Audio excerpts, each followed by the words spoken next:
The burning trail. The valley was burning under a sun that had no mercy.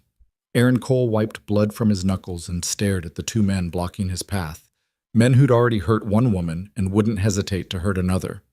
Behind him, Rachel Moore lay broken in the dirt, her daughter somewhere out there alone, waiting for a mother who might never come home. The rifle in the taller man's hand wasn't pointed down anymore. Aaron's own gun was back at the house. The air smelled like scorched grass and gun oil. Someone was going to bleed today. Maybe all of them. If you want to see how Aaron survives this standoff and whether Rachel makes it home to her daughter, stay with me until the end and drop a comment telling me what city you're watching from. I love seeing how far these frontier stories travel. The heat came up from the ground like something alive. Aaron Cole had seen hot summers before, 23 of them since he'd taken over the ranch from his father. But this one felt different, meaner. The kind of heat that made horses irritable and turned good water brackish by midday. The kind that baked the moisture out of everything until the whole valley felt like kindling waiting for a match. He was replacing a rotted board on the barn door when he heard the voice. Small, steady, too calm for a child standing alone in country this empty. "Mister!" Aaron straightened, hammer still in hand, and turned toward the fence line. A little girl stood there, maybe 6 years old, wearing a faded calico dress that had seen better seasons. Dust coated her bare arms and freckled face. Her dark hair hung in 2 braids that had started to come loose. She wasn't crying, wasn't calling for help, just standing there with her hands folded in front of her, like she was waiting for someone to notice her at church. That calm worried him more than tears would have. Aaron set the hammer down and walked over, boots crunching through grass that had gone brittle. Up close, he could see the sunburn across her nose and the way her lips had started to crack from dehydration. "You lost, little one?" "No, sir. I live over the ridge, past the tall pines." Aaron knew the place. Small cabin, maybe 10 acres of rocky soil. He'd seen smoke from the chimney off and on for the past year, but had never ridden over to introduce himself. Out here, people kept their distance until they had reason not to. "That's a long walk. Your folks know you're out here?" The girl looked down at her hands. "It's just me and Mama Mama went out yesterday morning looking for our goat. She said she'd be back before supper." Aaron felt something cold settle in his chest despite the heat. "And she didn't come back?" "No, sir." "You been alone since yesterday?" "Yes, sir. I waited like she told me. But it got dark and she still wasn't home. And this morning I got scared, so I walked here because I saw your chimney smoke last winter and Mama said if there's smoke, there's people." Smart woman, teaching her daughter that. Aaron crouched down so he was eye level with the girl. "What's your name?" "Ivy." "Ivy Moore." "I'm Aaron. You did the right thing coming here, Ivy." He glanced past her toward the ridge, where heat shimmered above the tree line. "Your mama, she go out on foot or on a horse?" "We don't have a horse, just the goat." "And the chickens?" "No horse." That meant Rachel Moore, he assumed that was the mother's name, had been on foot in this heat for over 24 hours. If she'd gotten hurt, gotten lost, or run into trouble, she could be in serious danger. "You eat anything today?"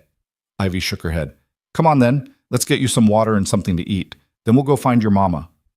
He offered his hand and Ivy took it without hesitation. Her fingers were small and hot and left dusty prints on his palm.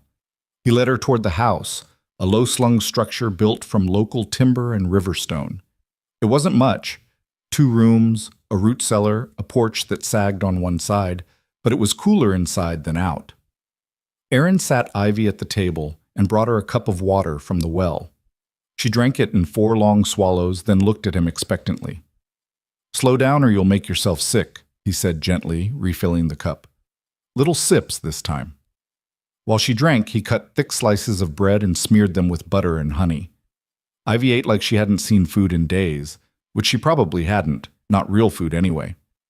Aaron watched her and tried to think. A woman alone with a child, living on bad land. No horse, no husband that Ivy had mentioned. That was a hard life even in good times. In heat like this, it could turn deadly fast. "Ivy, your mama ever mention anyone bothering her? Anyone coming around the cabin?" The girl looked up, honey on her chin. "Sometimes men come. Mama doesn't like them." "What kind of men?" "The kind with loud voices." They make Mama upset. She sends me to hide in the root cellar when they come. Aaron felt his jaw tighten. He'd heard stories, plenty of them, about men who preyed on women living alone. Widows, mostly, or women whose husbands had died or run off. They'd show up claiming debts, offering protection that wasn't asked for, making threats until they got what they wanted. These men ever hurt your mama? Ivy's face went carefully blank in a way that made Aaron's hands curl into fists. That was answer enough. He stood and went to the corner where he kept his rifle. He checked the load, grabbed extra ammunition, filled a canteen with water, and pulled on a wide-brimmed hat that had faded to the color of old leather. All right, Ivy, you're going to stay here where it's cool. I'm going to find your mama and bring her home. I want to come. I know you do, but it's too hot and too far. You're already worn out from walking here. The best thing you can do for your mama right now is rest and stay safe. Can you do that for me? Ivy's lower lip trembled, but she nodded. Aaron knelt beside her chair. I'm going to leave this door unlocked. If anyone comes, anyone at all that isn't me or your mama, you run out the back and hide in the tall grass behind the barn. Don't come out until you hear me call your name 3 times. Understand? Yes, sir. Good girl. He stood, settled the rifle across his shoulders, and headed for the door. He was halfway across the porch when Ivy's voice stopped him. Mr. Aaron? He turned. Mama's real good at being brave. But sometimes when those men come, I hear her crying after they leave. Aaron nodded slowly. I'll bring her home, Ivy. I promise. He didn't make promises lightly. Out here, a man's word was all he had. But looking at that little girl sitting alone at his table, he knew he'd walk through fire before he came back without her mother. The ridge was a mile east, and Aaron covered the ground at a steady pace despite the heat. The sun hammered down with a weight that made breathing feel like work. Grasshoppers exploded from the dry grass with every step. In the distance, a hawk circled on thermals, searching for prey that had sense enough to stay underground. Aaron had always been good at reading land. His father had taught him to notice things. Broken branches, disturbed earth, the way animals moved when something was wrong. Now he used those skills to follow Ivy's path backward, looking for any sign of where Rachel Moore might have gone.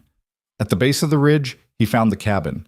It was smaller than he'd imagined, built hastily from unseasoned lumber that had already started to warp. The roof was patched with mismatched shingles. A vegetable garden struggled in a plot that didn't get enough sun. Chickens scratched in the dirt near a leaning coop. The front door stood open. Aaron approached slowly, rifle ready, eyes scanning for movement.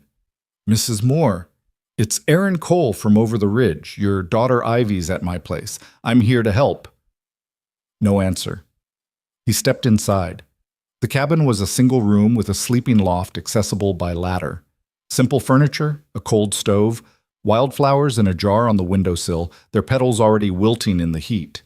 Everything neat and clean despite the poverty.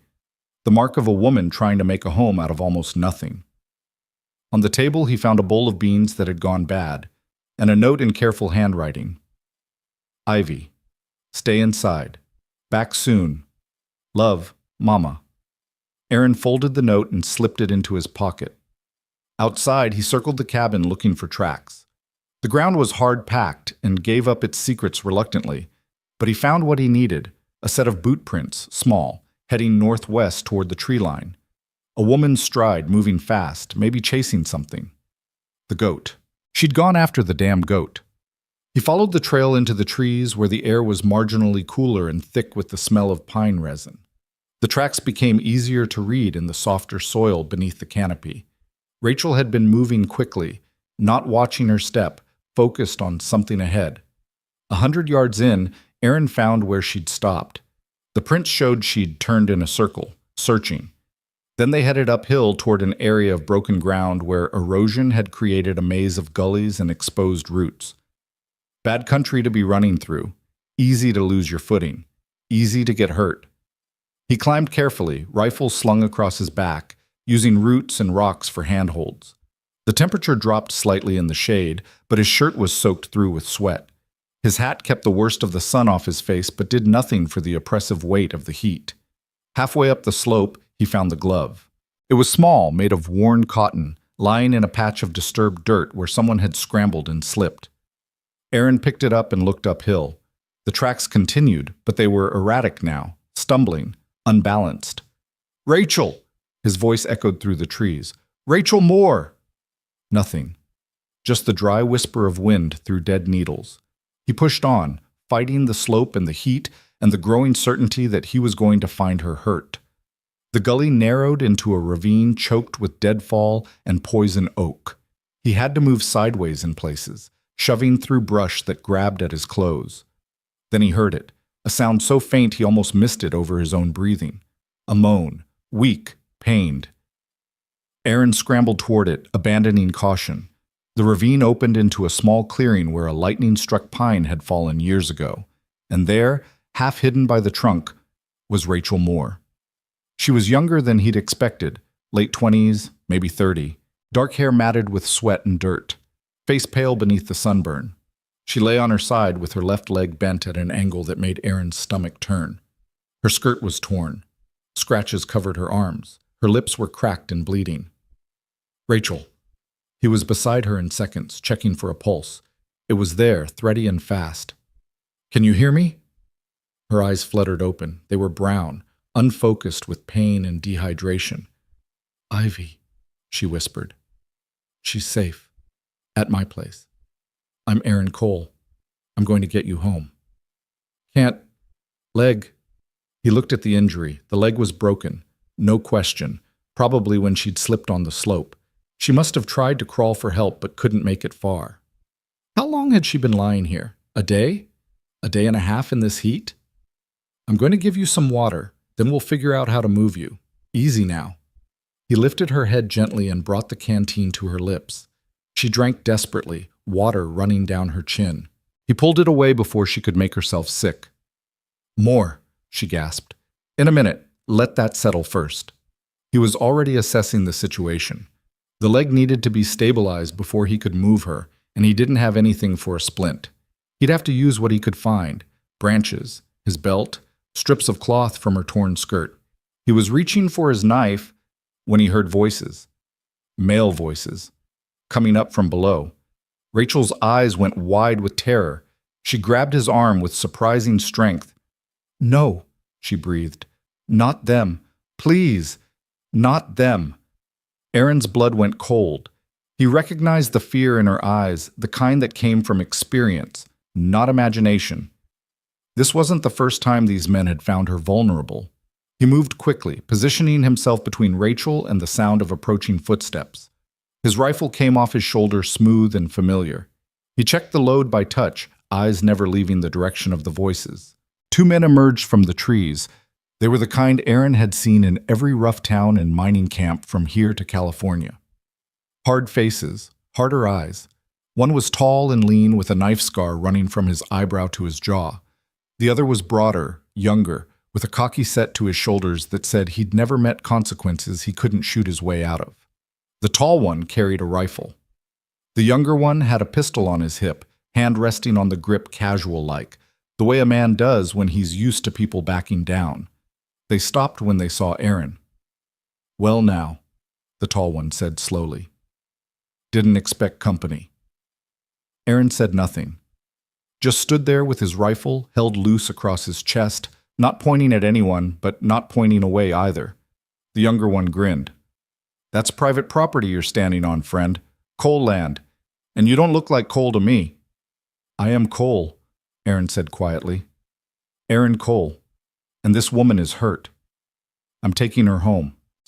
"That's so." The tall one tilted his head, studying Aaron like a man might study a horse he was thinking of buying. "See, thing is, Mrs. Moore here owes us. Her late husband, he borrowed money before he passed. She's been real stubborn about paying it back." "That's a lie," Rachel whispered from behind Aaron. The tall one's face hardened. "You calling me a liar, Rachel? My husband never borrowed a cent from you. You want money for protection we never asked for. You've been threatening me for months." "Threatening?"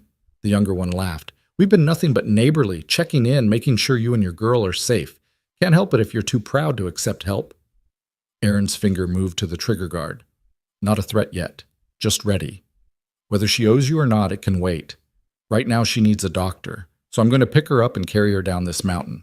You can follow if you want, make your case to the sheriff. Or you can get out of my way and we'll all go home breathing." The two men exchanged a look.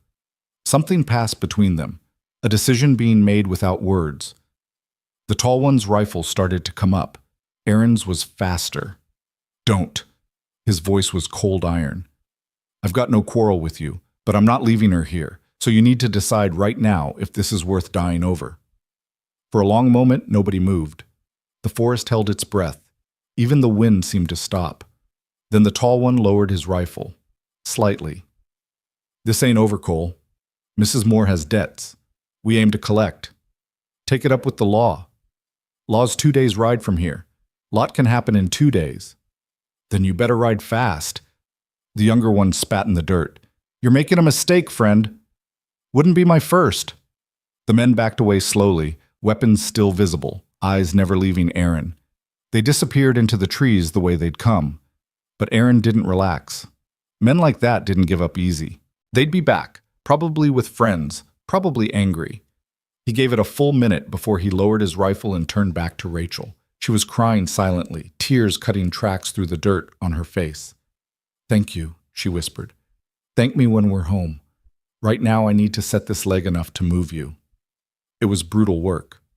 Aaron found 2 straight branches and used his belt and strips from her petticoat to create a makeshift splint.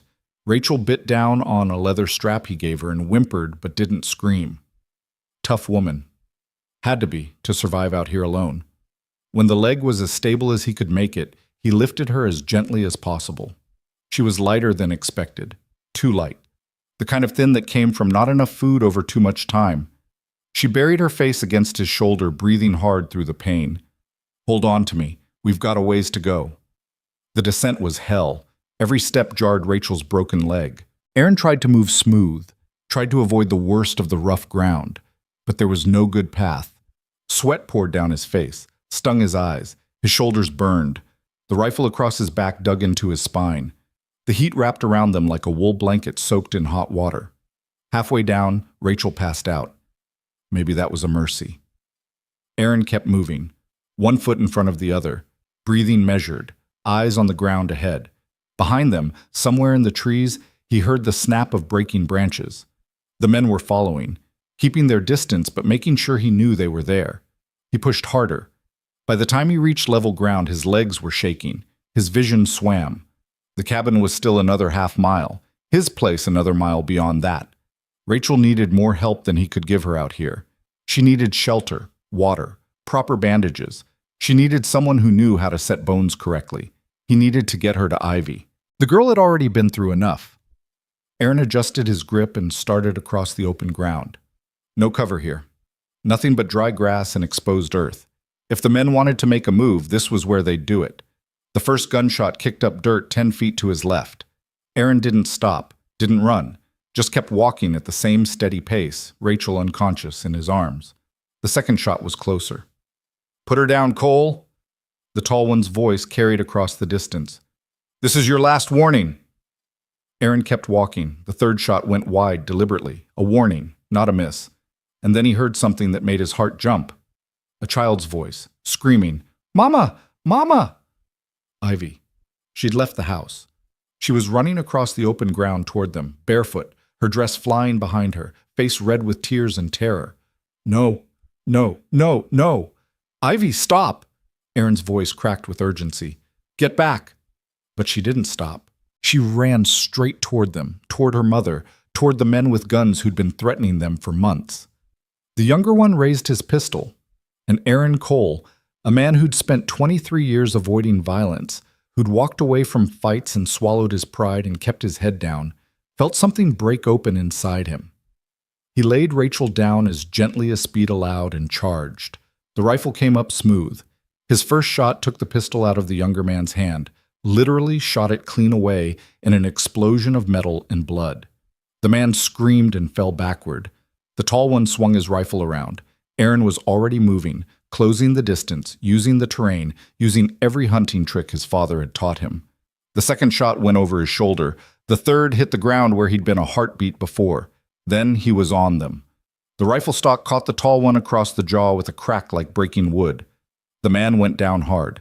Aaron didn't stop, couldn't stop. He kicked the fallen rifle away, spun, caught the younger one trying to draw a knife with his good hand. Aaron's fist connected with his temple. Once. Twice. The man dropped. Both men lay in the dirt, groaning, bleeding, no longer a threat. Aaron stood over them, breathing hard, knuckles split, blood, his and theirs, dripping into the dust. Behind him, small footsteps. He turned. Ivy had reached her mother. She knelt beside Rachel, touching her face, calling her name in a voice too young to know such fear.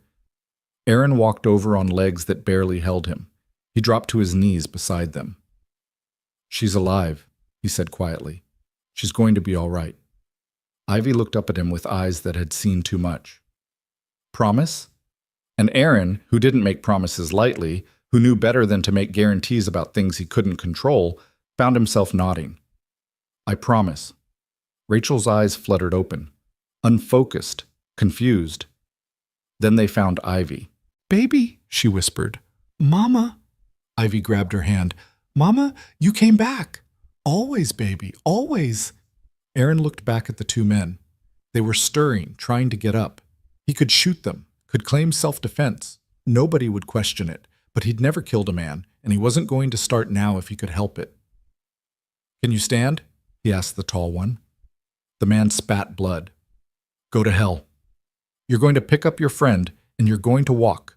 You're going to keep walking until you're off my land, off this valley, and if I ever see either of you again, I won't aim for your hand, understand?"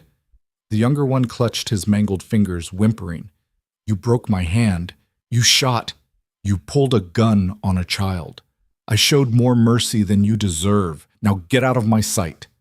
They left, stumbling, bleeding, but they left. Aaron waited until they disappeared over the ridge. Then he gathered Rachel into his arms again and started for home. Ivy walked beside him, one hand on her mother's shoulder, the other clutching a fistful of Aaron's shirt. She didn't let go the whole way back. The house felt smaller with 3 people in it. Aaron carried Rachel through the door and laid her on his bed, the only real bed in the place. Ivy climbed up beside her mother immediately, fitting herself into the curve of Rachel's side like she belonged there, like she'd spent too many nights afraid of losing that warmth. "I need to look at that leg properly," Aaron said. "Ivy, can you bring me the basin from the kitchen and fill it with water from the well?" The girl slid off the bed reluctantly, casting worried glances back at her mother. Rachel's hand found his wrist. Her grip was weak but urgent. "Those men, gone. For now. They'll come back. I know." Her eyes searched his face. "You shouldn't have gotten involved. They're dangerous. They've already—" She stopped, jaw tight, and Aaron saw something dark flicker across her expression. Old fear, old pain. "Already what?" "It doesn't matter. What matters is Ivy. If something happens to me, nothing's going to happen to you." "You can't know that." Her voice cracked. "My husband died 2 years ago. Accident with the wagon. I've been alone since then, trying to make that place work, trying to keep food on the table. Those men showed up 6 months ago saying Thomas owed them money from a poker game. I told them it was a lie. Thomas never gambled, never borrowed, but they kept coming back, started making threats, started touching things that weren't theirs to touch." Aaron's hands curled into fists before he could stop them. "Did they hurt you?" Rachel looked away. "Not the way you're thinking, but there's more than one way to hurt someone. They killed my chickens, burned my vegetable garden, told me they'd take Ivy if I didn't pay. I've been giving them everything I can scrape together just to keep them away from her. That ends now. You don't understand what you're up against. The tall one, his name's Cyrus Wade. The younger one's his brother, Emmett. Their uncle owns half the businesses in Silver Creek. The law won't touch them." "Then the law's in the wrong business." Ivy returned with the basin, water sloshing over the sides. Aaron took it and set it on the small table beside the bed. He rolled up his sleeves and began cleaning the dirt and blood from Rachel's leg as gently as he could. She bit her lip but didn't cry out. "This splint's temporary," he said. "Leg needs to be set properly. There's a doctor in Silver Creek." "I can't afford a doctor." "I can." "I won't take charity." Aaron looked up from his work. Her chin was set, eyes fierce despite the pain. Pride. The kind that kept people alive out here but also got them killed. It's not charity, it's neighboring. Someone needs help, you help them. That's how this works. I'll pay you back. We'll talk about that when you're healed. He finished cleaning the wound and wrapped it in strips of clean cloth. The leg would hold for now, but Rachel needed proper medical attention soon. Tomorrow he'd have to ride to Silver Creek and bring the doctor back, whether she liked it or not. You should sleep, he said. Both of you. Where will you be? Outside, keeping watch. Rachel's hand found his again. Aaron, thank you. For Ivy. For coming after me. He nodded once and stood. Ivy was already half asleep against her mother's shoulder, eyes drooping despite her efforts to stay awake. Aaron stepped out onto the porch and pulled the door mostly closed behind him, leaving it open enough to hear if they called. The sun had dropped toward the horizon, painting the valley in shades of amber and rust. The heat had broken slightly, but the air still felt heavy, oppressive, like a storm that wouldn't quite break. He sat down in the old chair his father had built, rifle across his knees, and watched the ridge. They'd come back. Men like Cyrus and Emmett Wade didn't walk away from humiliation. They'd come back angry, probably with help, and when they did, Aaron needed to be ready. He'd lived alone for 3 years now. His father had died of pneumonia the winter Aaron turned 20. His mother had followed 6 months later, just seemed to lose the will to keep going without her husband. No siblings, no wife. There'd been a girl once, but she'd married a merchant from Denver and moved away before Aaron worked up the courage to ask her to stay. He'd gotten used to the quiet, used to his own company, used to days that followed the same pattern. Work the land, tend the animals, fix what broke, prepare for winter. Simple, solitary, safe. Now he had a woman and child sleeping in his bed, 2 dangerous men with a grudge, and a decision to make about how far he was willing to go to protect people who weren't his responsibility. Except they felt like his responsibility now. He'd made a promise to Ivy. He'd looked that little girl in the eye and told her he'd bring her mother home. That meant something. It had to mean something, or what was the point of any of this? The night came on slow. Stars emerged one by one until the sky was full of them. Aaron didn't move from his chair. He watched the darkness and listened to the sounds of the valley. Crickets, distant coyotes, the wind moving through dry grass. Somewhere past midnight, the door creaked open. Rachel stood there, leaning heavily on the doorframe, face pale in the moonlight. You should sleep. So should you. Can't. Leg hurts too much. Aaron stood and helped her to the chair. She lowered herself with a sharp intake of breath, bad leg stretched out stiff in front of her. There's laudanum in the cabinet, Aaron said. Small brown bottle. I don't want to be insensible. Not with Ivy here, not with those men. I'll keep watch. You need rest. Rachel shook her head. I've been taking care of myself and Ivy for 2 years. I'm not good at letting someone else do the watching. I noticed.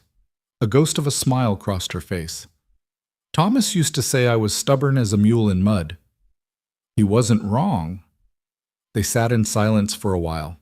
The night pressed close around them, dark and warm and alive with small sounds. Why'd you come after me? Rachel asked quietly. You didn't know me. Didn't owe me anything. Your daughter was standing at my fence looking for help. What was I supposed to do? Most men would have sent her home, told her it wasn't their problem. I'm not most men. No. Rachel looked at him thoughtfully. No, you're not. Another silence. This one felt different, heavier. Where's Ivy's father buried? Aaron asked. North side of our property, under the big oak. I couldn't afford a stone, so I carved his name into the tree. Ivy puts wildflowers there sometimes. What happened to him? You said accident. Rachel's hands twisted in her lap. Wagon lost a wheel coming down the mountain pass. Thomas was thrown. Horse dragged the wagon right over him. He lived for 3 days after, long enough to tell me he was sorry, long enough to make me promise I'd take care of Ivy, long enough to hurt. I'm sorry. Me too. She wiped her eyes roughly. He wasn't perfect, drank more than he should have, had a temper sometimes, but he loved Ivy. And he tried. That counts for something. It does. After he died, I thought about leaving, going back east where I have family. But we didn't have money for passage, and I kept thinking maybe I could make it work. The land's not good, but it's ours. And Ivy, she loves it here, loves the space and the quiet. She'd hate the city. She's a tough kid. She has to be. Rachel's voice went hard. No choice in that. World doesn't care if you're ready or not. It comes at you anyway. Aaron knew that truth down to his bones. She's lucky to have you. Am I, though? Lucky would be a mother who could keep her safe, who could provide, who didn't have to send her daughter to beg strangers for help. You didn't send her. She came on her own. That's not weakness, Rachel. That's raising a smart kid who knows when to ask for help. Rachel looked at him for a long moment. You're a kind man, Aaron Cole. I'm a practical man. Kindness doesn't keep you alive out here. Maybe, but it keeps you human. The comment sat between them, uncomfortable and true. Movement caught Aaron's eye, something shifting at the edge of the property. He was on his feet with the rifle before Rachel could ask what was wrong. Inside. Now. What? Now, Rachel. She moved, awkward and pained, back through the door. Aaron followed, pulling it shut behind them and dropping the bar into place. He moved to the window and peered out through the gap in the shutters. 3 riders, coming up the road slow and purposeful. Blow out the lamp, he said quietly. Rachel did.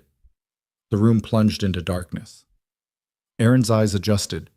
He could see the riders more clearly now. They stopped about 50 yards out, just at the edge of rifle range. Smart. They'd learned.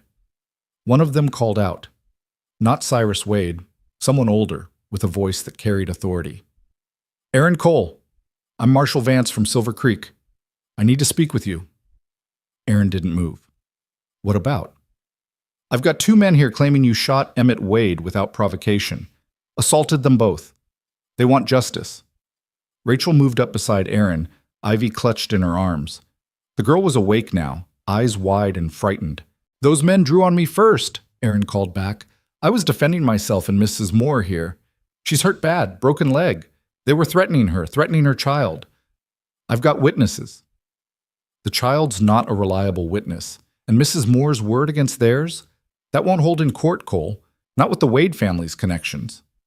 Then your court's broken.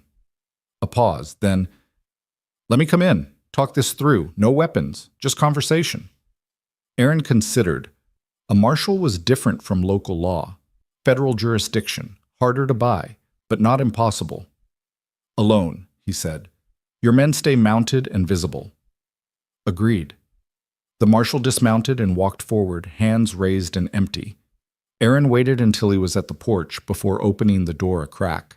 Marshal Vance was older, maybe 50, with gray threading through dark hair and a weathered face that had seen too many ugly things.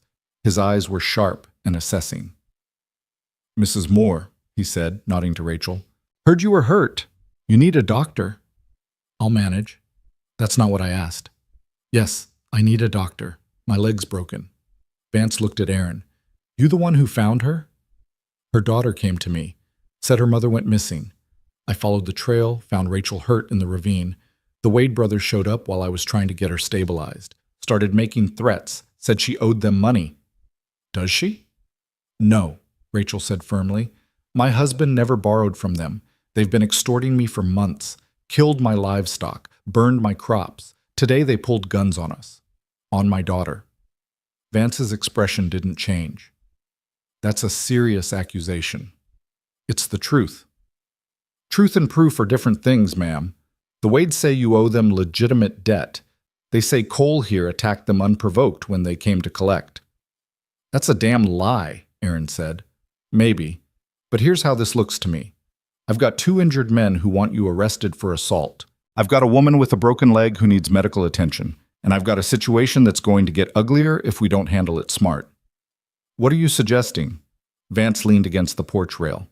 I'm suggesting you come into Silver Creek tomorrow. Voluntarily.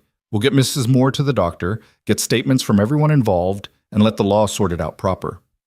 And if I don't come voluntarily, then I come back with a warrant and enough men to make sure you do. That gets messy. People get hurt. The child sees things she shouldn't have to see. Rachel's arms tightened around Ivy. Aaron looked at the marshal, trying to read him. Was he honest? Bought? Somewhere in between? Hard to tell in the dark with lives hanging in the balance.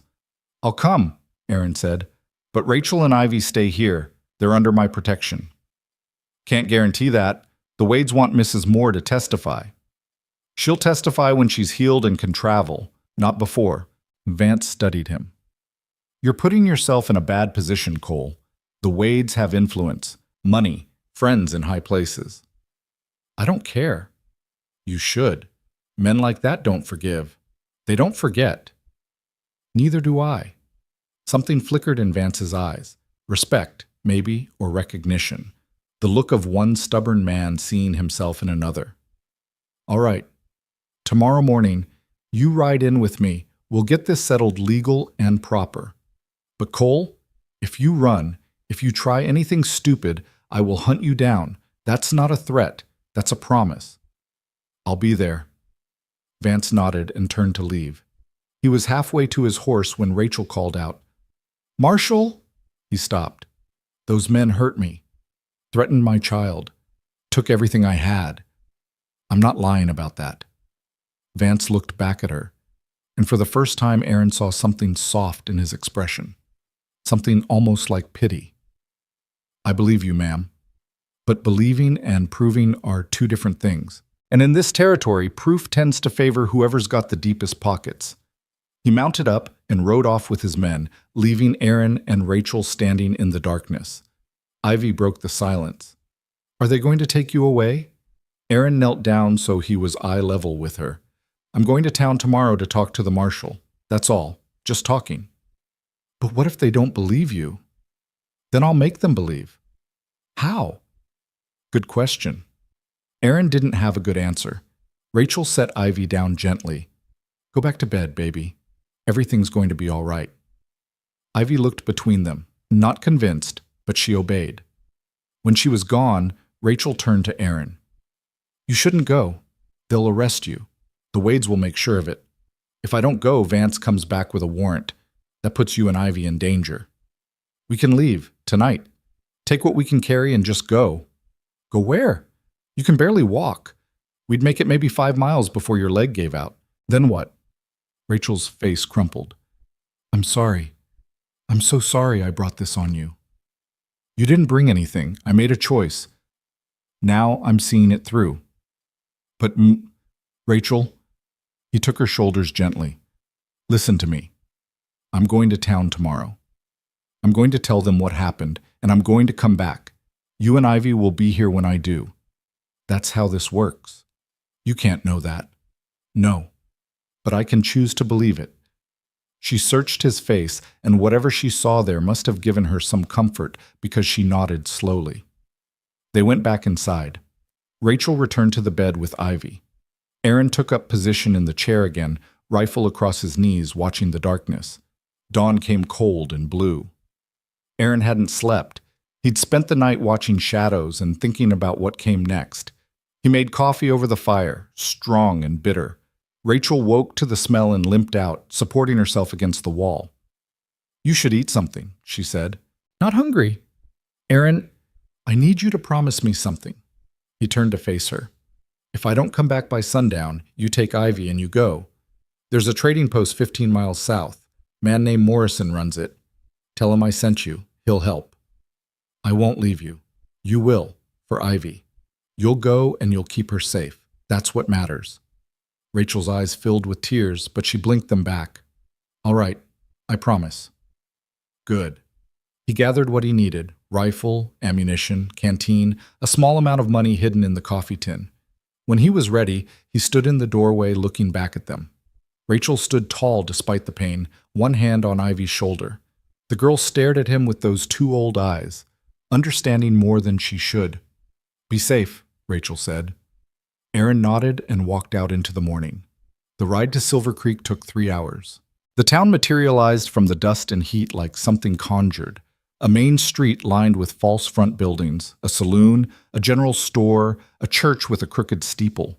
People moved in the shade, avoiding the sun. Marshal Vance was waiting outside the jailhouse.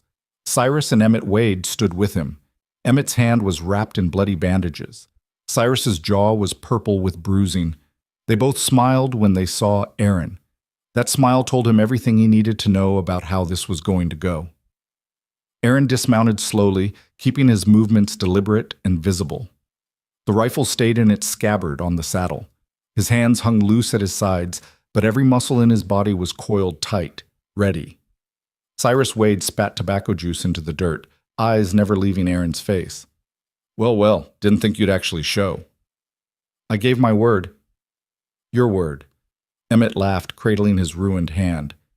Your word don't mean shit when you shoot a man. Marshal Vance held up a hand. That's enough.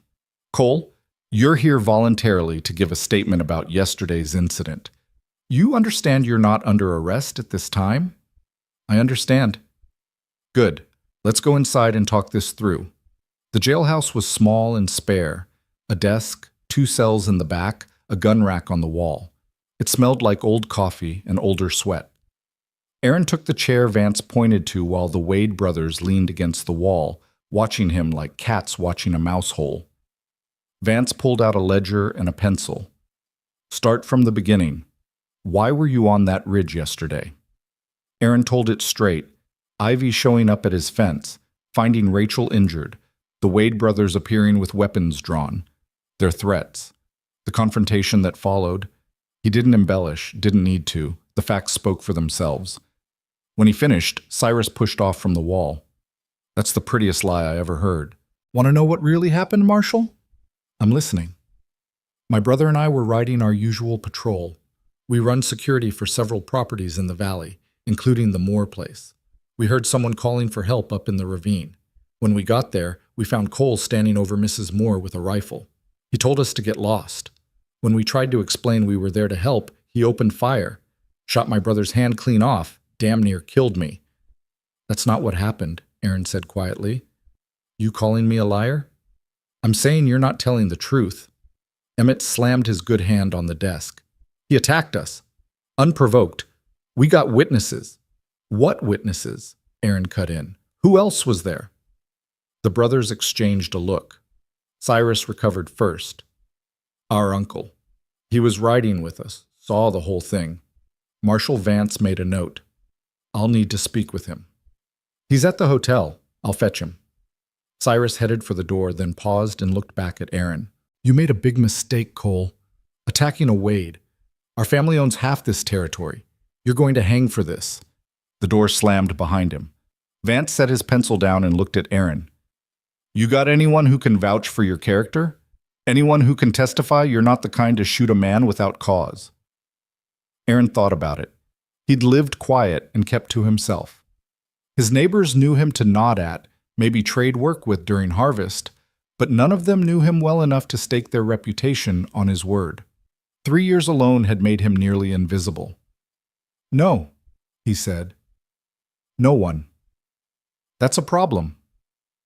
I'm telling the truth. I believe you, but belief doesn't hold up in court. The Wades have money, influence, and now they've got a witness. You've got a broken woman and a child. Judge isn't going to like those odds. Aaron leaned forward. Then what am I supposed to do? Tell me where Rachel Moore is. Let me bring her in to give her statement while it's fresh. If she backs your story, she can barely walk. Her leg's broken in 2 places. Moving her now could cripple her permanently. Then we've got nothing to counter the Wade testimony. The door opened again. Cyrus returned with an older man in an expensive suit, tailored, Eastern-made, the kind that cost more than most people earned in a year. He had silver hair, cold blue eyes, and the bearing of someone used to getting exactly what he wanted.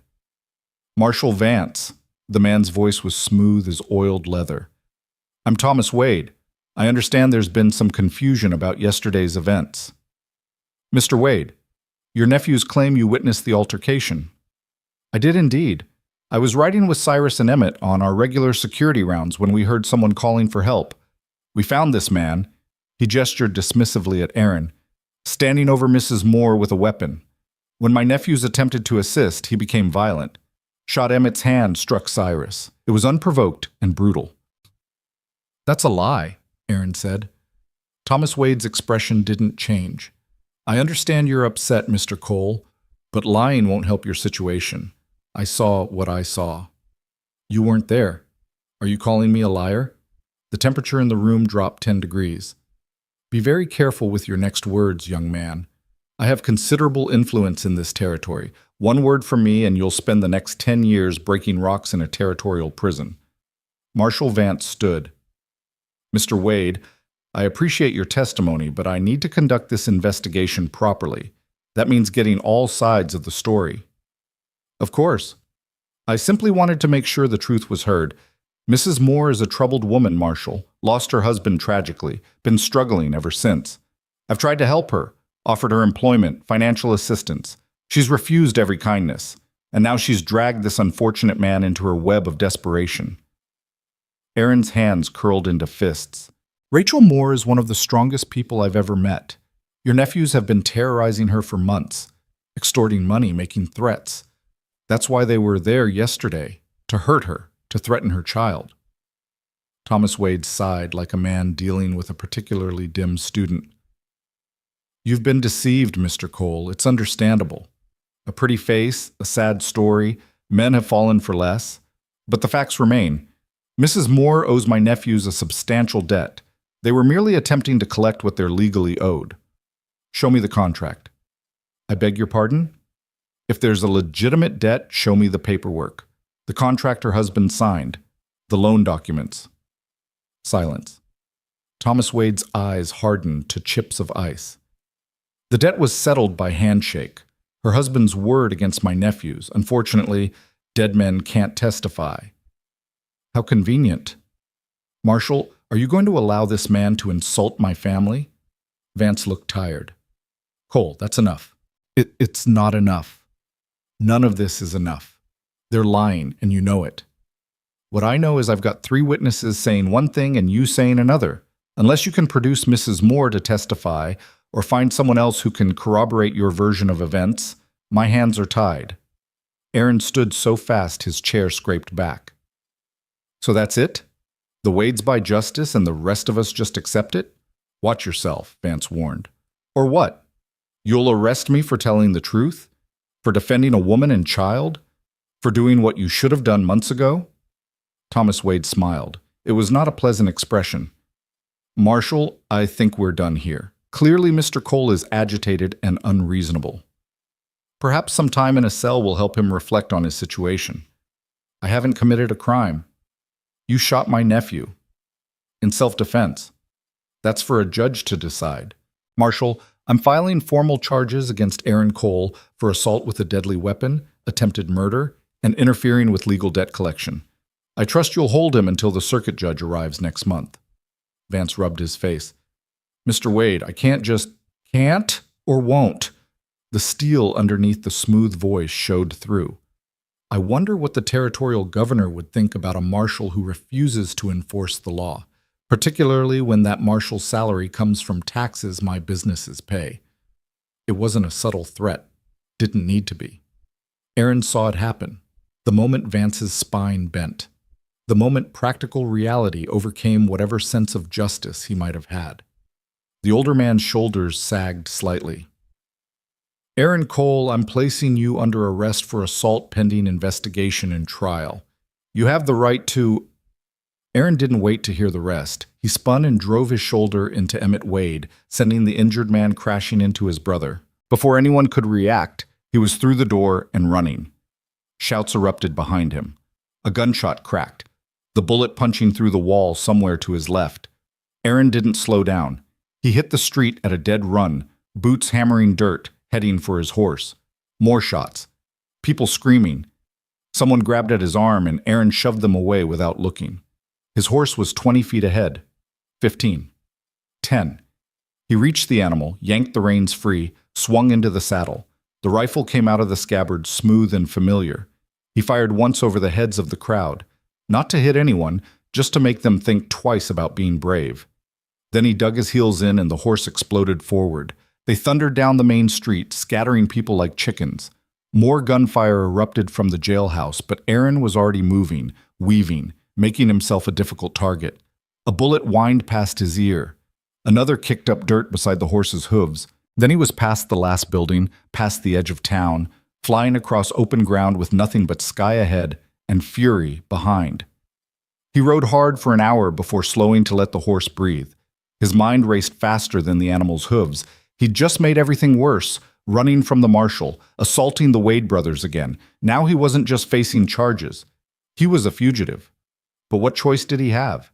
Sit in that cell for a month while the Wades made sure Rachel and Ivy disappeared? While they bought the judge and the jury and made certain Aaron hung regardless of the truth? No. Better to run. Better to fight. He changed direction, heading not for home, but for the high country where the Wade brothers wouldn't follow easily. He needed time to think, needed to figure out how to turn this around. The sun climbed toward noon. Heat pressed down like a physical weight. Aaron found a creek, let the horse drink, refilled his canteen. His hands were shaking. From exertion or fear, he couldn't tell. What had he done? He thought about Rachel and Ivy back at his place, waiting for him to return. Thought about the promise he'd made. Thought about how he'd just broken it by running instead of seeing this through. But seeing it through meant hanging, meant leaving them alone and unprotected, meant the Wades winning. Aaron splashed water on his face and tried to think clearly. He needed help, real help, someone with authority the Wades couldn't buy, someone who could force an honest investigation. The territorial governor? Too far away, too insulated, probably already in Thomas Wade's pocket anyway. The army? This wasn't military jurisdiction. Another marshal? Why would they believe him when Vance hadn't? He was still turning options over in his mind when he heard hoofbeats, multiple horses, coming fast. Aaron was mounted and moving before they came into view. He pushed the horse hard again, heading for rougher terrain where numbers wouldn't matter as much. Behind him, the pursuit closed the distance. They were good riders, and they knew this country. Aaron cut left into a narrow canyon where the walls rose steep on both sides. It was a risk.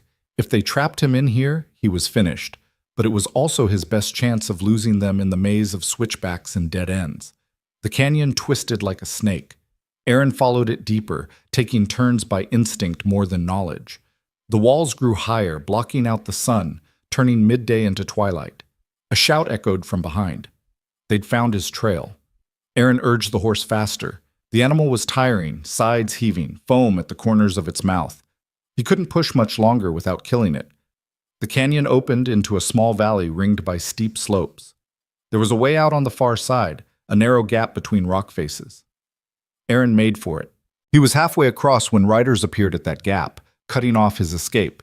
Aaron yanked the reins, spinning the horse. More riders emerged from the canyon behind him. He was surrounded. 6 men, all armed, none of them wearing badges. Cyrus Wade rode forward, his bruised face split in a savage grin. Thought you could run, Cole? We own this territory. Every trail, every pass, every hiding spot. You're on Wade land now. Aaron brought his rifle up. I'm riding out of here. Anyone tries to stop me dies. Big words for a man who's outnumbered 6-1. I only need to kill you. The rest will think twice. Cyrus's grin faded. You do that, and you're dead before you can work the bolt. Maybe, but you'll be dead too. That a trade you want to make? For a long moment, nobody moved. The only sound was the wind whistling through the rocks and the labored breathing of Aaron's exhausted horse. Then a new voice cut through the tension. That's far enough, all of you. Aaron's head snapped around. A rider emerged from behind a boulder outcropping. A woman, older, maybe 60, sitting straight-backed on a gray mare. She wore men's clothing, a wide-brimmed hat, and carried a rifle like someone who knew how to use it. This is private business, Mrs. Chen, Cyrus said. Ride on. I don't think I will. Looks to me like 6 armed men chasing one. That's not business. That's murder waiting to happen. Cole's a wanted man. Assaulted my brother. Shot him. I heard. I also heard your version of events is about as reliable as a 3-legged horse. She looked at Aaron. You Aaron Cole? Yes, ma'am. Thought so. Your father was a good man. Helped me and mine more than once when we needed it. Figure I owe his son the same courtesy. Cyrus's hand moved toward his gun. You're making a mistake, old woman. The rifle in her hands shifted slightly. It was pointing at Cyrus now, casual and steady. I've made plenty of mistakes in 62 years, boy. Crossing a Wade ain't one I'm worried about. Now you and your boys are going to turn around and ride back to town. Aaron here is coming with me. The hell he is. The hell he isn't. You want to try stopping us? Go ahead, but I guarantee you won't like how it ends. I may be old, but I can still put a bullet through a man's eye at 100 yards. And unlike you, I don't miss. She said it with such absolute certainty that even Cyrus hesitated. Aaron seized the moment. I'm riding out with her. Mrs. Chen backed her horse toward Aaron, rifle still trained on the Wade riders. Come on, boy. Let's not linger. Aaron fell in beside her, and they rode toward the gap together. The Wade men parted reluctantly, hands on weapons but not drawing. Cyrus's face was purple with rage, but he didn't give the order to shoot. Not yet. They cleared the gap and picked up speed, putting distance between themselves and the valley. Mrs. Chen led them through a series of twisting passages Aaron had never seen before, following paths only someone who'd lived here for decades would know. After 20 minutes, she slowed and pulled into a small cave hollowed out of the canyon wall. We'll rest here. They won't find us unless they get lucky. Aaron dismounted, legs shaky with adrenaline crash. Thank you. You didn't have to do that. Your father pulled my husband out of a flash flood when everyone else had given him up for dead, sat with him for 3 days while he recovered, never asked for payment, never mentioned it again. That's the kind of man he was. She studied Aaron with sharp, dark eyes. You got that same look about you, the kind that does right even when it costs. I don't feel very righteous at the moment. Righteousness is easy when it's convenient, takes real character when it's hard. She pulled down a canteen and took a long drink. Now tell me what really happened with the Wades. Aaron told her everything. Rachel, Ivy, the confrontation, the trial that was never going to be fair. Mrs. Chen listened without interrupting, her weathered face unreadable. When he finished, she was quiet for a long time. The Wades have been squeezing people for years, she finally said. My family included. We pay their protection fees same as everyone else. It's either that or wake up to find your barn burned, your cattle scattered. The law won't touch them, can't touch them. Too much money, too many connections. So what do I do? You fight, but not the way you've been fighting. You can't outgun them, can't outrun them, can't beat them in their own courts. Then how? Mrs. Chen smiled grimly. You expose them.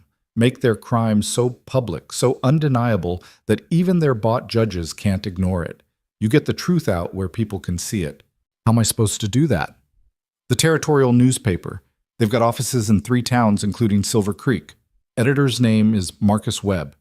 He's honest, doesn't bow to the Wades. You get him your story, get Rachel Moore's testimony documented, get others who've been hurt by the Wades to speak up. That's how you win. Rachel can't travel, and no one else will risk speaking against them. Then you make them. You show them they're not alone, that there's enough of us to stand together. She leaned forward. Most people are good, Aaron. They want to do right, but they're scared. Give them courage. Show them it's possible to win. That's how you beat men like Thomas Wade. Aaron thought about it. It was risky. Required trusting people he didn't know. Required Rachel to put herself and Ivy in danger by speaking publicly. But it was better than running forever. Where do I find this Marcus Webb? He won't be in Silver Creek. Too dangerous now. But he's got a printing press in Ashford, about 40 miles north. Small town, no Wade influence yet. You go there, tell him Margaret Chen sent you, he'll listen. That's a 2-day ride. Then you better get started. Aaron stood and offered his hand. Margaret took it in a grip that was still strong despite her years. Why are you helping me? He asked. Really? Because I'm tired, she said simply. Tired of watching good people get crushed. Tired of paying tribute to men who produce nothing but fear. Tired of living in a place where justice depends on how much gold you can pile on a scale. Your father was one of the few who stood up to it. Died before he could make a difference, but he tried. Figure it's time his son finished what he started. I'm not my father.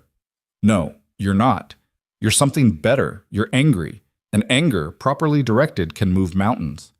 She gave him supplies, food, ammunition, a fresh horse to replace his exhausted one. Drew him a map to Ashford with landmarks he could follow even at night. What about Rachel and Ivy? Aaron asked. If I leave, the Wades will go after them. I'll send my sons to watch your place. Anyone tries to hurt those women will answer to me. I can't ask you to do that. You're not asking. I'm offering. Now go. Every minute you delay is a minute the Wades spend tightening their grip. Aaron rode out as the sun started its descent toward the western peaks. Behind him, Margaret Chen stood watching until he disappeared from sight. The journey north was hard and lonely. Aaron rode through the night, slept in fits during the heat of day, pushed on when darkness fell again. He passed through country he didn't know, following Margaret's map, trusting her knowledge. On the second day, exhausted and sunburned, he rode into Ashford. It was smaller than Silver Creek, barely more than a crossroads with pretensions. But it had a main street, a few businesses, and most importantly, a building with Ashford Chronicle painted across the front in fading letters. Aaron tied his horse and pushed through the door. The office smelled like ink and paper and old coffee. A man in shirt sleeves and ink-stained fingers looked up from a desk covered in typeset letters. "We're closed," he said without real conviction. "Are you Marcus Webb?" "Depends who's asking." "My name is Aaron Cole. Margaret Chen sent me. I've got a story you need to hear." Webb's expression sharpened. He set down the letters carefully and gestured to a chair. "All right, Mr. Cole. I'm listening." And Aaron, for the third time in 2 days, told the truth about what happened on that burning ridge when he chose to help a woman and child instead of looking the other way. This time, someone believed him. Marcus Webb listened without interrupting, his pen moving steadily across paper as Aaron talked. When the story was finished, Webb set down his pen and leaned back in his chair, fingers steepled beneath his chin. "That's quite an accusation you're making against one of the wealthiest families in the territory."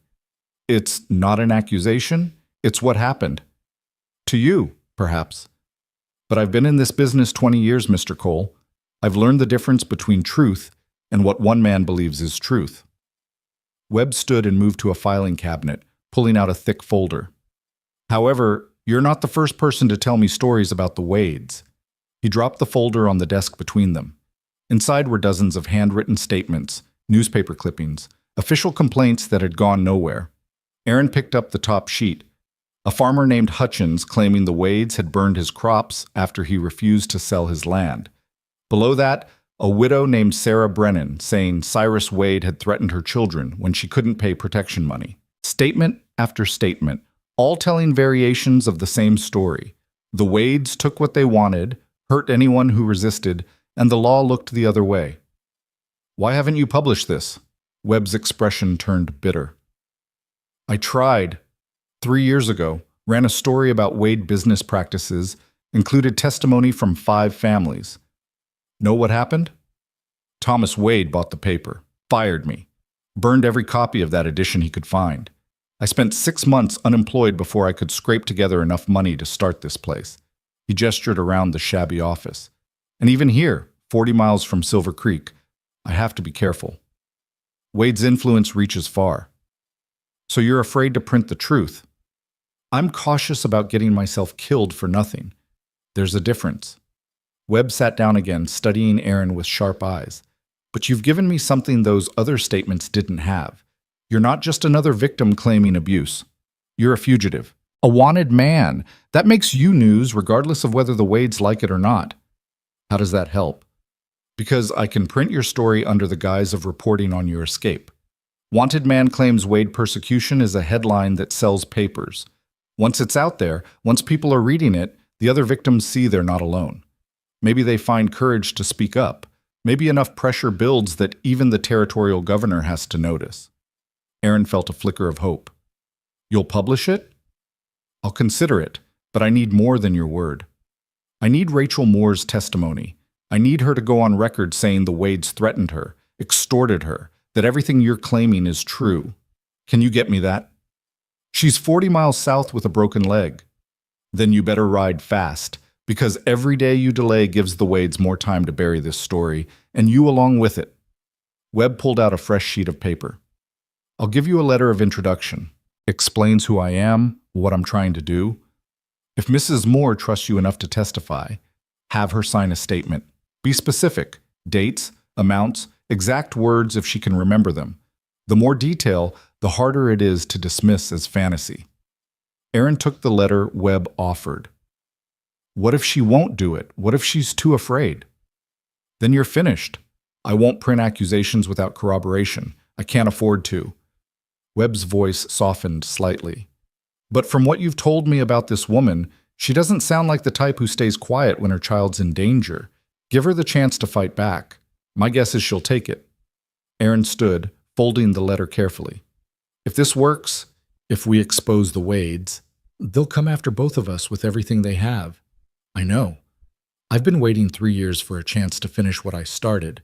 You just gave it to me. They shook hands and Aaron headed for the door.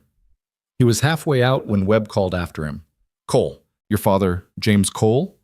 Aaron turned. You knew him? Met him once. He stopped here on his way through, bought me dinner, listened to me complain about corruption in the territory. Said something I never forgot. Webb smiled faintly. He said, the world's full of men who know what's right but won't do it because it's inconvenient. The world changes when ordinary people decide their convenience matters less than their conscience.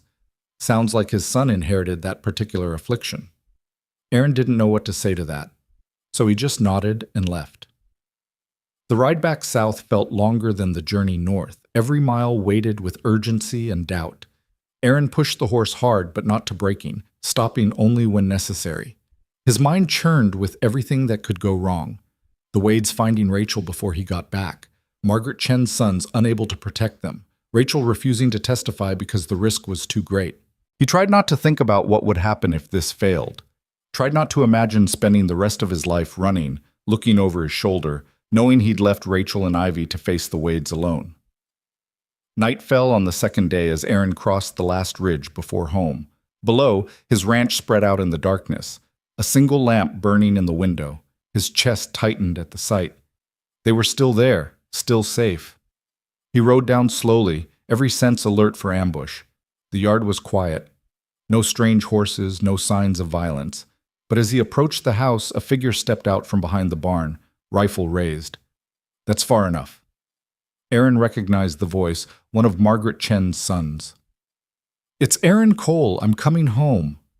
The rifle lowered. A young man emerged from the shadows, maybe 25, with his mother's sharp eyes and steady manner. About time. Your women have been worried sick. Any trouble? Wade riders came by yesterday, 6 of them. Told them Mrs. Moore wasn't receiving visitors. They didn't like it much, but they rode off. My brothers are posted at the ridge in the North Pass. Anyone tries to come at this place, we'll see them long before they arrive. I'm grateful. Tell your mother. Tell her yourself when this is done. Right now, you better get inside. Mrs. Moore's been asking for you every hour since you left. Aaron dismounted and walked to the house on legs that felt like wood. The door opened before he could knock.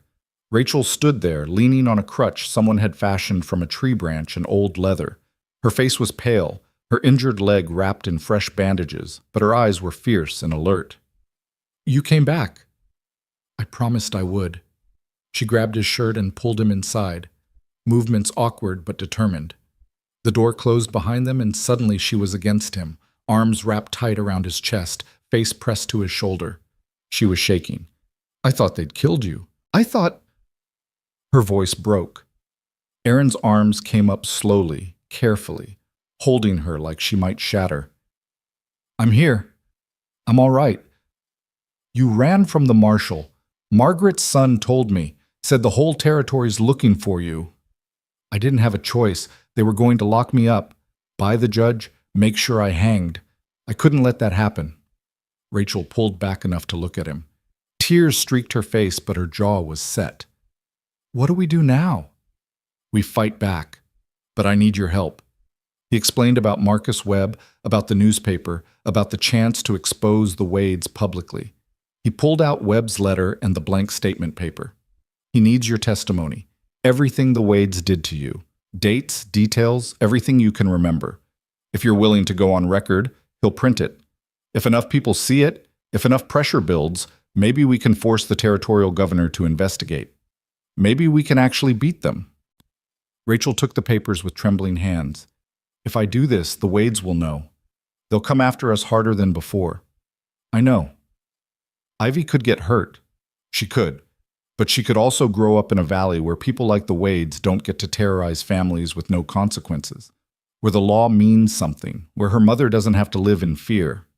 Aaron caught her hand. I won't lie to you, Rachel. This is dangerous.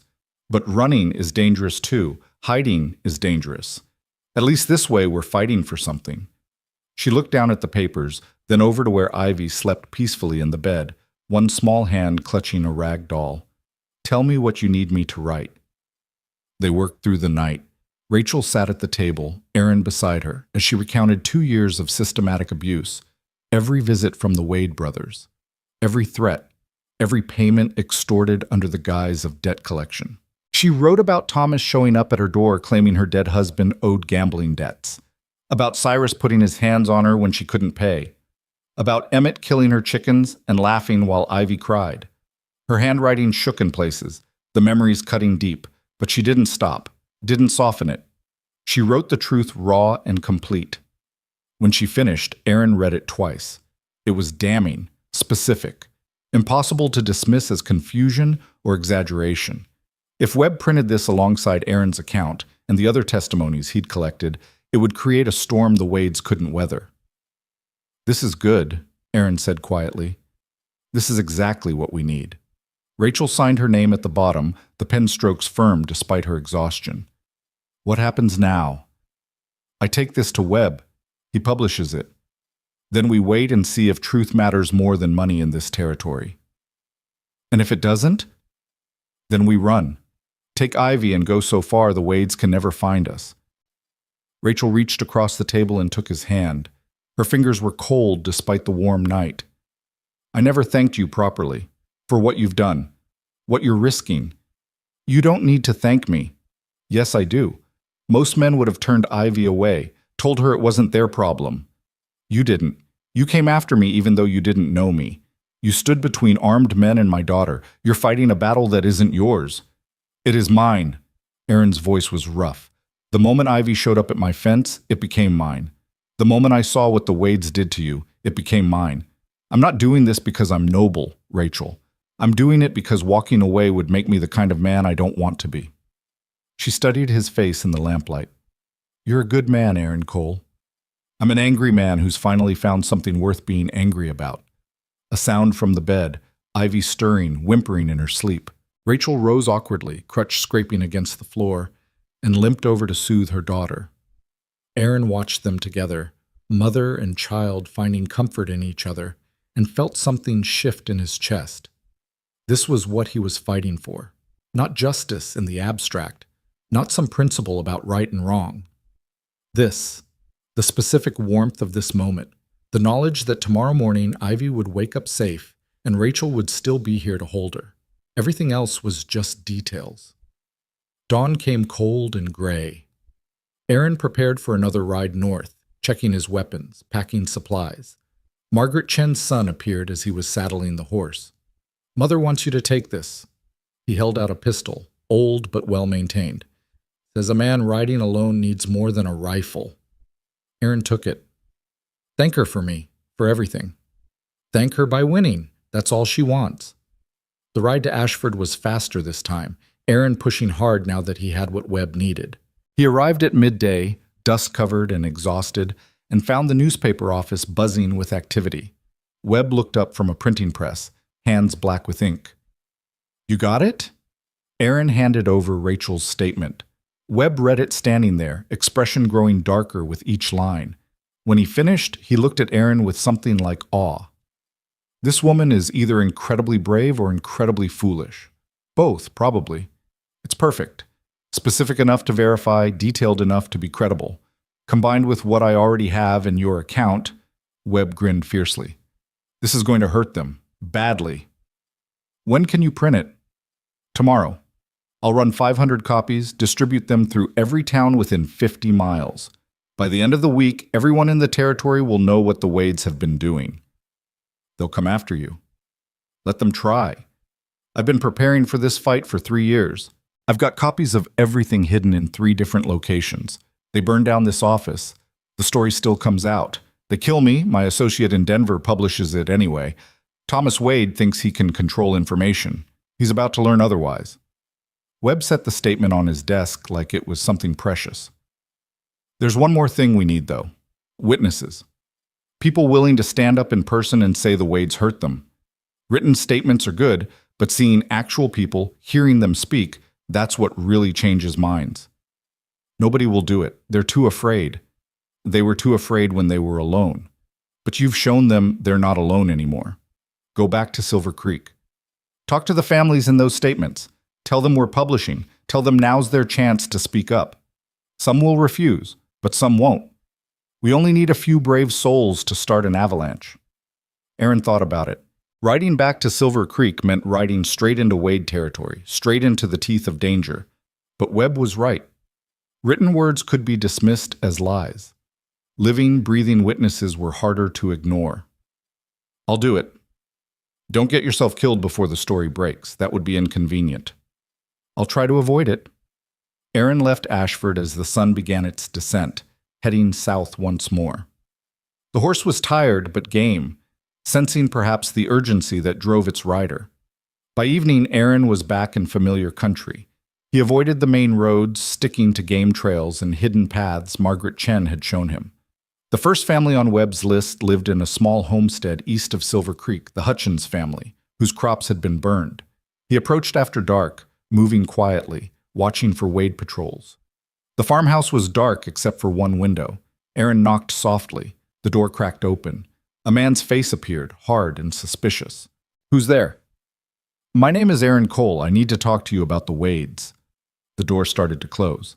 Aaron jammed his boot in the gap. "Please, just 5 minutes. I know what they did to your crops. I know you filed a complaint that went nowhere. I'm trying to do something about it." "You're the one who shot Emmett Wade." It wasn't a question. "In self-defense."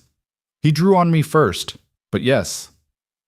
Hutchins looked at him for a long moment, then opened the door wider. "Come in, quickly." Inside, the house was spare and worn. A woman sat at the table, mending clothes by candlelight. 3 children slept in a loft overhead. Hutchins gestured for Aaron to sit. "You've got 5 minutes. Talk." Aaron told them about Webb's newspaper, about Rachel's testimony, about the chance to finally expose what the Wades had been doing. He pulled out the copy of Hutchins' old statement. "You wrote this 3 years ago. You told the truth about what happened. Now I'm asking you to tell it again, publicly, at a town meeting where people can hear you speak." "They'll kill me." Hutchins' voice was flat.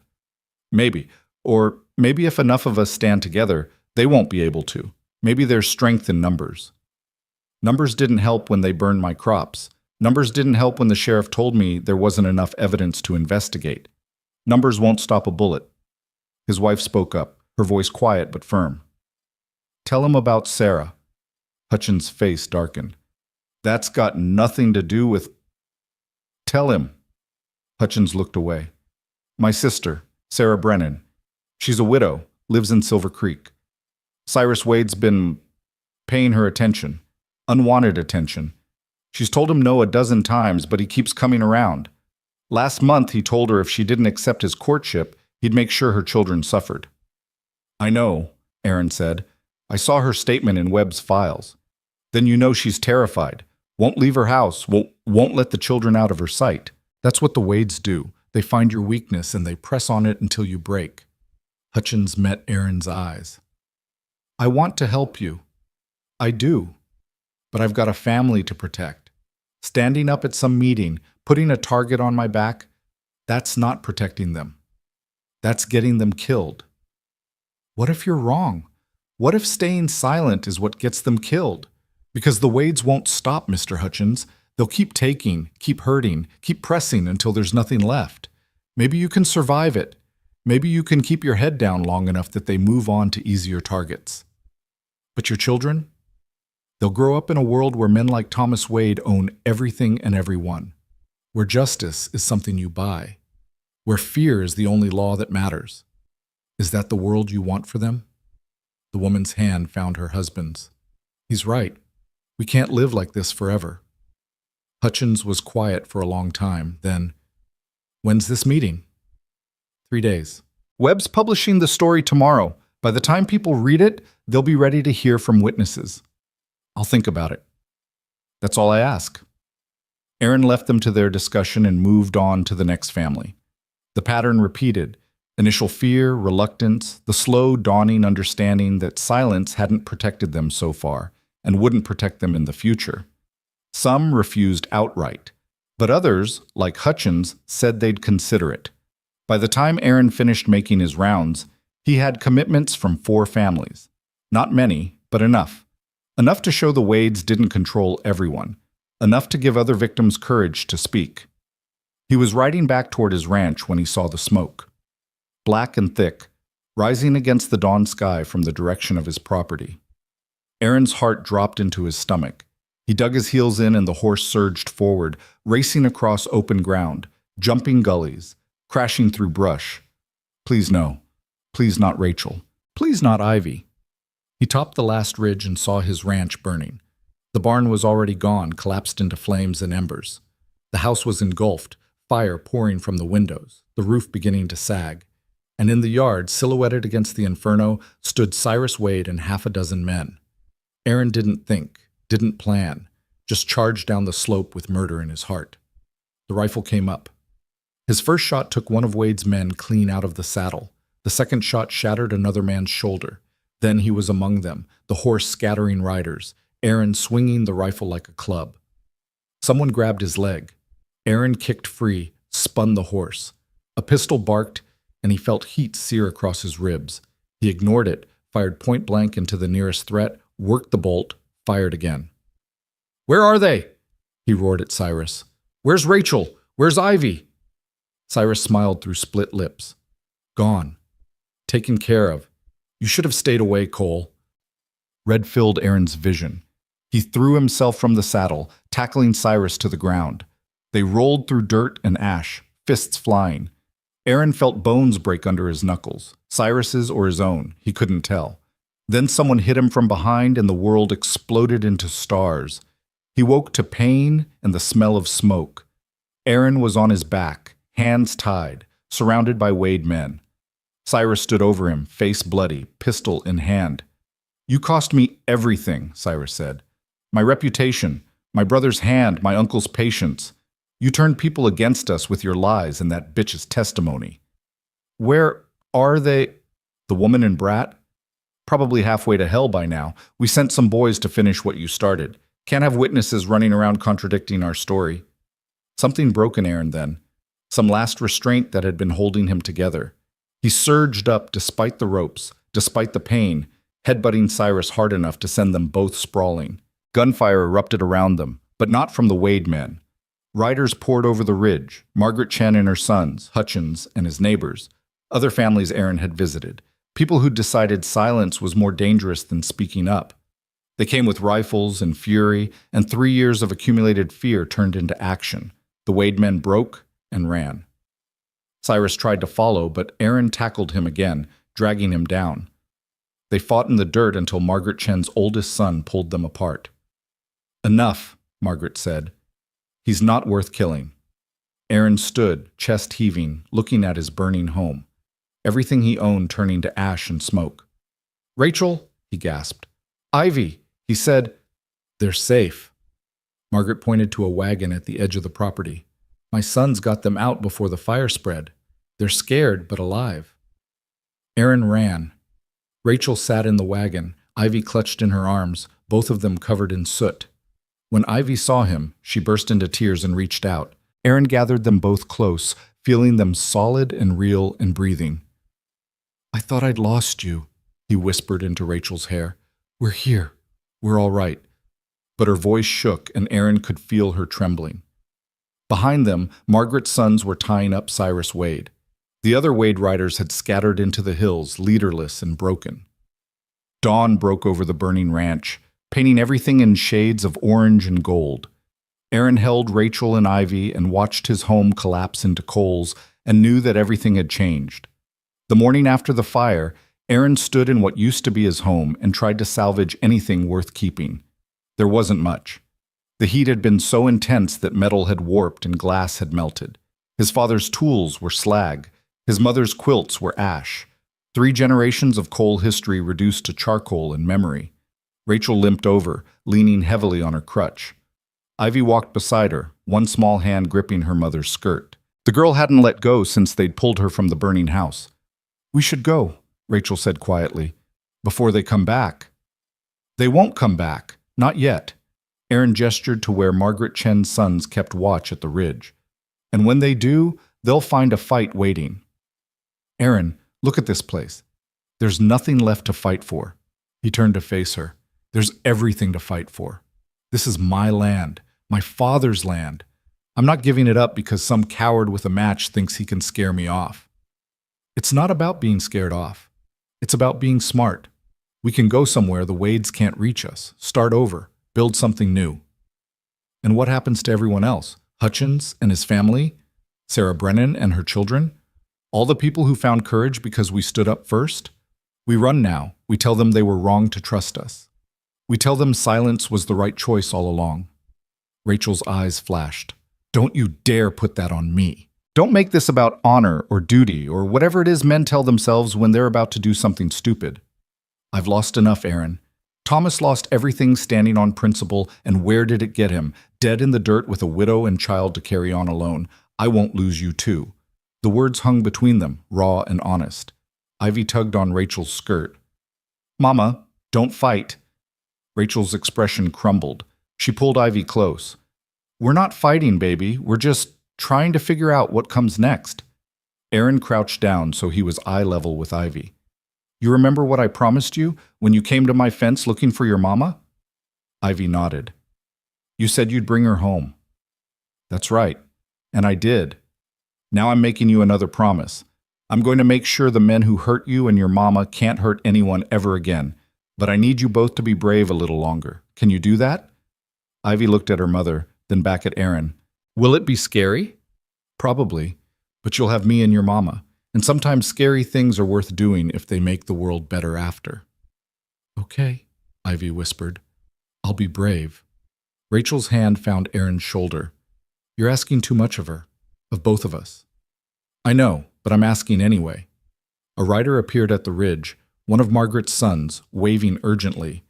Aaron stood and walked over, Rachel following more slowly. Someone's coming, the young man said. Lots of someones. From the south. Aaron's hand went to his rifle. Wade men?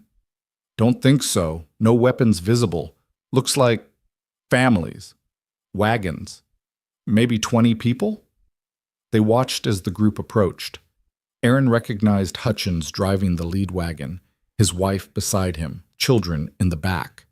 Behind them came other families from Aaron's visits, the Brennans, the Kowalskis, the Martins, all people who'd been hurt by the Wades, all people who'd been afraid to speak up.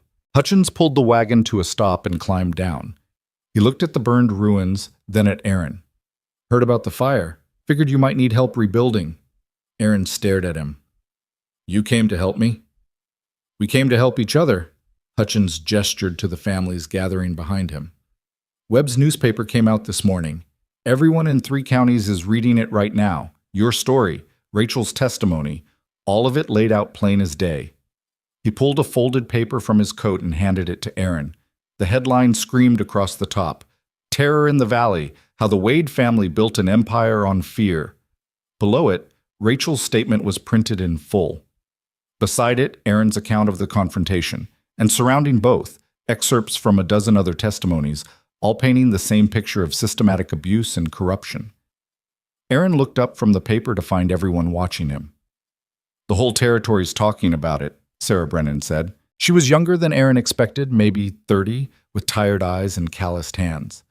I walked into the general store this morning, and people were passing copies around, reading it out loud. Some were angry, some were crying, but everyone was paying attention. Thomas Wade's already sent riders to every newspaper office within 100 miles, another man added, trying to buy up all the copies, trying to silence it. But it's too late. The story's out. People know. Knowing and acting are different things, Aaron said carefully. The Wades still have power, money, influence. They do, Hutchins agreed. But they don't have everyone anymore. Some of us are tired of being afraid. He looked around at the gathered families. We talked it over. All of us. Decided if you're willing to stand up in public and accuse the Wades, we'll stand with you. We'll testify. Tell our stories where everyone can hear. It's time someone did. Rachel moved up beside Aaron. You understand what you're risking? The Wades burned our home. They'll do worse to you if they get the chance." "They already did worse to us," Sarah Brennan said quietly. "They just did it slow enough that we learned to live with it. I'm done living like that. My children deserve better." Ivy peered out from behind Rachel's skirt, looking at all the people, the wagons, the determined faces. "Are they here to help us?" "Yes, baby," Rachel said. "They are." Over the next 3 days, something remarkable happened. The families camped on Aaron's property and began rebuilding. Not just the house and barn, but something larger. A community, a solidarity that had been missing from the valley for years. Men who'd barely spoken to each other before worked side by side raising walls. Women who'd been strangers shared food and stories. Children played together in the dust, laughing in a way that suggested they'd forgotten what safety felt like. Aaron worked alongside them, hammer in hand, watching his home rise from the ashes. It wouldn't be the same as before. Couldn't be, after everything that had happened. But maybe that was for the best. The old house had been built for solitude. This new one was being built for something else entirely. Rachel couldn't do heavy work with her broken leg, so she organized supplies, kept track of materials, made sure everyone had water and food.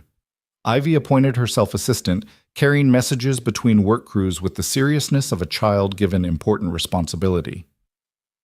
On the afternoon of the third day, Margaret Chen rode in with news. Town meeting set for tomorrow evening in Silver Creek. Webb's arranged it. He's calling for a public inquiry into Wade business practices. Marshal Vance has agreed to moderate. Reluctantly, but he agreed. "Vance is bought," Aaron said. "This'll be a show trial, nothing more." "Maybe. But it'll be a show trial with witnesses, with testimony. With 100 people watching, that makes it harder to bury." Margaret's expression was fierce. "The territorial governor's office has already sent someone to observe. Webb's articles reached Denver. People in high places are starting to ask uncomfortable questions. The Wades will shut it down. They'll try. That's why we need everyone who's willing to speak to show up. Strength in numbers, remember?" That night, the families gathered around a large fire built in the cleared space where Aaron's barn used to stand. Children were put to bed in the wagons. Adults sat in a loose circle, faces illuminated by flickering firelight. Hutchins spoke first. "We all know what tomorrow means. We stand up in public, accuse the Wades, there's no going back. They'll come after us. Maybe not tomorrow, maybe not next week, but eventually. We need to be clear about what we're signing up for." "I'm clear," Sarah Brennan said. "Cyrus Wade threatened my children, told me he'd hurt them if I didn't accept his attention. I've been living in terror for 8 months. Tomorrow I'm going to stand up and tell everyone what he did. Let him threaten me in front of witnesses. Let him try." "They killed my livestock," an older man named Martin said. "Claimed it was disease, but I saw the knife wounds. Saw the poison they'd used. Lost 40 head of cattle. Nearly bankrupted me. Tomorrow I'm saying it out loud where everyone can hear." One by one, they went around the circle, each person sharing what the Wades had done, each person committing to speak the truth publicly.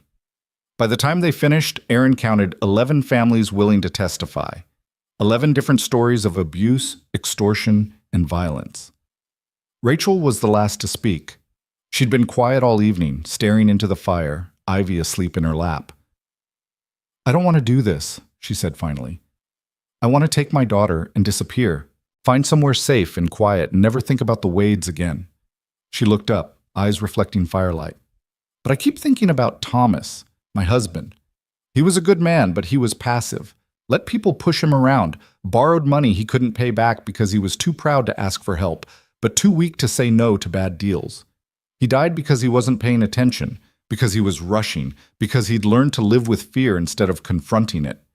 She touched Ivy's hair gently. "I don't want that for her. I don't want her to grow up learning that the right response to bullies is to hide. So tomorrow, I'm going to stand up and tell everyone what Cyrus and Emmett Wade did to me. What their uncle allowed. What the law ignored. And maybe it changes nothing. Maybe the Wades still win. But at least Ivy will know her mother tried." Aaron reached over and took Rachel's free hand. She squeezed back hard enough that it hurt. The next morning, they prepared for the ride to Silver Creek. The families loaded into wagons, bringing their children, their neighbors, anyone willing to witness what was about to happen. Margaret Chen's sons rode as escorts, rifles visible, making it clear this wasn't a group to be trifled with. Aaron helped Rachel into a wagon, then lifted Ivy up beside her. The girl had been quiet all morning, sensing the tension in the adults around her. "Are the bad men going to be there?" Ivy asked. "Probably," Aaron said honestly. "Will they hurt Mama again?" "Not while I'm breathing." Ivy considered this, then nodded solemnly. "Okay, I'll help protect her too." The ride to Silver Creek took most of the morning. As they approached the town, Aaron saw that the streets were packed. Word had spread. People had come from all over the territory, some to support the accusers, some to defend the Wades, most just curious to see what would happen when victims finally spoke up. The town hall was a simple wooden building with a large meeting room. Marshal Vance stood at the door, looking uncomfortable in his official capacity. When he saw Aaron, something flickered in his eyes. Respect, maybe, or regret. "Quite a crowd you've brought. These are witnesses, people with testimony to give. Some of them are children. Children who've been hurt by Wade actions. They have a right to speak." Vance nodded slowly. "Fair enough, but Cole, I need your word there'll be no violence. This is a legal proceeding. We do this proper or we don't do it at all. As long as the Wades follow the same rules." "They will. I've made that clear." Inside, the hall was already filled to capacity. Thomas Wade sat in the front row, flanked by lawyers. Cyrus was there too, face still bruised from their fight, eyes burning with hatred. Emmett sat beside his brother, his mangled hand wrapped in fresh bandages. The families filed in and took seats on the opposite side. The symbolism wasn't subtle. The room literally divided between Wade supporters and their victims. A man in a dark suit stood at the front. The territorial observer Margaret had mentioned. He had the look of someone who'd seen too much corruption to be shocked by more, but still held on to enough idealism to care. "My name is James Harker," he announced. "I'm here representing the Territorial Governor's Office to observe these proceedings and report back on their conduct. Marshal Vance will moderate. Both sides will have opportunity to present evidence and testimony. We'll proceed in an orderly fashion or we won't proceed at all. Is that clear?" Murmurs of agreement from both sides. Vance stood. "We'll start with the accusations. Mr. Cole, you've made serious claims against the Wade family. You have the floor." Aaron stood, aware of every eye in the room on him. He pulled out the newspaper article, the one Webb had published with Rachel's testimony and the other statements. "Everything I need to say is in here. The Wades have been running a protection racket in this valley for years. They threaten families, destroy property, extort money under false pretenses. When people resist, they use violence. When people complain to the law, the Wades use their influence to make those complaints disappear. I've witnessed it personally. So have the 11 families here with me today." Thomas Wade's lawyer stood smoothly. "Accusations without evidence, hearsay and slander designed to damage my client's reputation." "Then let's provide evidence," Aaron said. "Let's hear from the victims. Let them tell their stories under oath where everyone can hear." "This isn't a court of law," the lawyer protested. "No," Harker said quietly, "but it is an official inquiry, and I'm authorized to take sworn testimony. If these people are willing to speak under oath, they'll be heard." The lawyer sat down, face tight. One by one, the families stood and testified.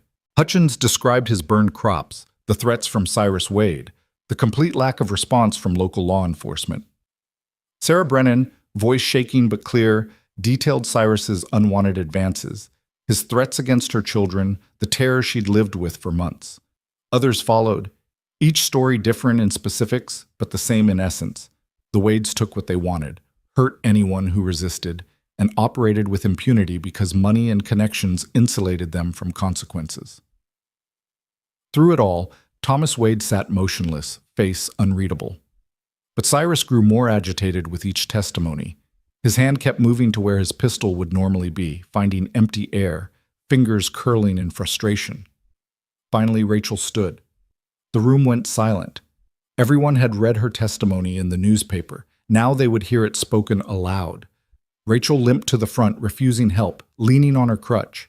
She faced the room with her chin up and her eyes hard. "My name is Rachel Moore. 2 years ago, my husband died in an accident. 6 months ago, Cyrus and Emmett Wade came to my home claiming Thomas owed them money from gambling. My husband never gambled, never borrowed money from them or anyone, but they insisted. They demanded payment. Her voice stayed steady, factual. When I said I couldn't pay a debt that didn't exist, they started coming back. Once a week, then twice.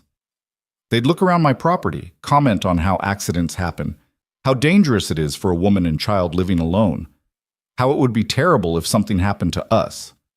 Cyrus stood up. That's a lie. Sit down, Mr. Wade, Harker said sharply. I won't sit here and listen to this bitch. Marshal Vance was on his feet. That's enough. You'll sit down and keep quiet, or you'll be removed from this hall. Cyrus sat, but his eyes promised violence. Rachel continued. They killed my chickens. All of them. Wrung their necks and left them in my yard. They burned my vegetable garden, the only food I had to feed my daughter. They told me if I didn't pay, they'd take Ivy. They said no one would believe a poor widow over the Wade family. Her voice finally broke. They were right. When I went to the sheriff, he told me there wasn't enough evidence. When I tried to leave the valley, they found out and told me if I ran, they'd hunt us down. So I stayed, and I paid. Everything I had. Every penny I could scrape together. Not because I owed them, but because I was afraid of what they'd do to my daughter if I didn't. She looked directly at Thomas Wade. You knew. Your nephews reported to you, brought you the money they extorted. You're as guilty as they are. More, because you had the power to stop it, and chose not to. Thomas Wade finally spoke, his voice cold and measured. You have no proof of any of this. No witnesses, no documentation, just the word of a desperate woman who owes my family money. I have proof, Rachel said. She pulled a small notebook from her pocket. Every payment I made, date, amount, what they threatened if I didn't pay. 2 years of records, and I'm not the only one who kept track. Other families pulled out similar records. Ledgers, notes, receipts for payments made under duress. Together they painted a picture of systematic extortion spanning years. The lawyer tried to argue, tried to discredit the evidence, but it was too much. Too many people, too many stories, too much documentation that corroborated each testimony. Harker stood. I've heard enough. Marshal Vance, I'm recommending immediate arrest of Cyrus Wade and Emmett Wade on charges of extortion, assault, and criminal threatening. I'm also recommending a full investigation into Thomas Wade's business practices and his potential involvement in these crimes. You can't do this! Thomas Wade was on his feet now, his composure cracking. Do you know who I am, what I own? One telegram, and I'll have your job. Try it, Harker said calmly. The territorial governor is tired of complaints about corruption in this region. He sent me here specifically to find out if the rumors were true. Turns out they were understated. You're done, Mr. Wade. In this valley and everywhere else, your influence reaches. Cyrus exploded out of his chair, shoving past his uncle, heading straight for Rachel. You bitch! You've destroyed everything! Aaron intercepted him, catching Cyrus's arm mid-swing. They grappled, crashing into chairs. People screamed. Emmett joined the fight, his good hand reaching for Aaron's throat. Then Margaret Chen's sons were there, pulling the Wade brothers back. Marshal Vance and his deputies finally moved, slapping irons on both Cyrus and Emmett. Enough, Vance roared. This hearing is over. The Wade brothers are under arrest. Mr. Thomas Wade, you're to remain in Silver Creek pending investigation. Anyone interferes with these arrests will join them in jail. As the Wade brothers were dragged away, still shouting threats, Aaron helped Rachel back to her seat. She was shaking, face pale, but her eyes were bright with something that looked like relief. It's over, she whispered. It's really over. Not quite, Aaron said. But it started. The ending, anyway. The crowd slowly dispersed, people filing out into the late afternoon sun. Some stayed to congratulate the families who testified. Others left quietly, processing what they'd witnessed. The balance of power in the valley had shifted in the space of a few hours. Thomas Wade left with his lawyers, silent and stone-faced, but his eyes promised this wasn't finished. Aaron didn't care. Let him promise. Let him plot. The truth was out now. The witnesses had spoken. Whatever came next, it would happen in the light instead of the shadows. The days that followed were strange and quiet. The families returned to their homes. Aaron continued rebuilding his ranch with help from neighbors who appeared without being asked. The house took shape, smaller than before but sturdier, built with fresh timber and new purpose. Rachel and Ivy stayed, not because they had nowhere else to go, but because Aaron asked them to, because the ranch felt wrong without them, because somewhere in the chaos and fear and fighting, they'd become something more than temporary refugees in his home. 2 weeks after the hearing, Marshal Vance rode out to the ranch. Aaron met him in the yard, hammer still in hand, suspicious. "Relax, Cole. I'm not here to arrest you." "Then why are you here?" Vance dismounted and pulled an envelope from his coat. "Official pardon from the territorial governor. All charges dropped. Turns out when they actually investigated, they found your version of events was accurate. Cyrus Wade confirmed it himself, bragged about it actually, trying to impress his cellmate. Didn't realize the cellmate was reporting back to Harker." Aaron took the envelope, but didn't open it. "What about the Wade brothers?" "Awaiting trial. Thomas Wade's been stripped of most of his business licenses pending investigation. Turns out once people started talking, a lot of his enterprises were found to be operating outside the law. He's probably looking at prison time. His nephews definitely are." "And you?" Vance's face hardened. "What about me?" "You knew what they were doing. All those complaints that went nowhere, that was you ignoring them." "Yeah, it was." Vance looked away. "I'm not proud of it, but I've got a family to feed, and the Wades paid well for looking the other way. I told myself it wasn't my place to make waves, that I was just one man against a powerful family. Turns out those are the excuses cowards use when they don't want to admit they sold their integrity for a quiet life. So what now? Now I do better. Actually investigate complaints. Actually hold people accountable regardless of how much money they have." He met Aaron's eyes. "I know that doesn't fix what I let happen, but it's all I've got to offer." Aaron studied him for a long moment. "Everyone gets one chance to be better. Don't waste it." "I won't." After Vance left, Aaron returned to the house where Rachel was teaching Ivy to read using an old primer someone had donated. The girl was bright, picking up letters quickly, sounding out words with determined concentration. Rachel looked up when Aaron entered. "Everything all right?" "Everything's fine. Charges are dropped. I'm officially not a fugitive anymore." "That's good news." But her expression was cautious. "So what happens now?" It was the question Aaron had been avoiding. Now that the danger had passed, now that the Wades were dealt with, Rachel and Ivy had no reason to stay.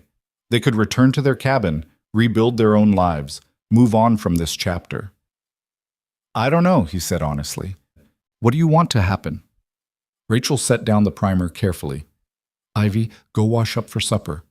"But Mama—" "Now, baby." Ivy obeyed reluctantly, sensing adult conversation that didn't include her. When she was gone, Rachel stood and faced Aaron. "I've been thinking about that question a lot. What I want. What's best for Ivy. What makes sense. And? The smart thing would be to leave. Go back east where I have family. Give Ivy a chance at a normal life in a place where people don't know her as the poor widow's daughter." Aaron's chest tightened, but he nodded. "That would be smart." "But I don't want to be smart." Rachel moved closer. "I want to stay, here, with you, if you'll have us." "Rachel, I know it's complicated. I know we've only known each other a few weeks. I know this probably seems sudden or improper or whatever people will say, but Aaron, you stood between armed men and my daughter. You risked everything to help us when you had no reason to. You kept your promises when breaking them would have been easier. That matters. That means something." Aaron caught her hands. "You don't owe me anything. You and Ivy staying out of obligation or gratitude, that's not what this is." Rachel's voice was firm. "This is me choosing, not because I'm afraid or grateful or have no other options, because I want to build something here. With you. A home. A life. A future that's ours instead of something we're running from." "What about Ivy?" "She adores you, asks about you constantly. Told me yesterday that when she grows up, she wants to marry someone just like Mr. Aaron, who keeps his promises." Aaron felt his throat tighten. "I'm not good at this. I've been alone a long time. I don't know how to be whatever it is you need. I need you to be honest, to be kind, To keep being the man who heard a child calling for help and didn't look away. Can you do that? Yes. Then that's enough. The rest we'll figure out together. They stood close, hands clasped, something fragile and precious building between them. Outside, Ivy's laughter carried on the evening air as she played with a kitten someone had brought from town. So we're doing this? Aaron asked. We're doing this. People will talk. Let them. Won't be easy, building a life from scratch. Nothing worth doing ever is. Aaron pulled her close, and Rachel came willingly, fitting against him like she belonged there.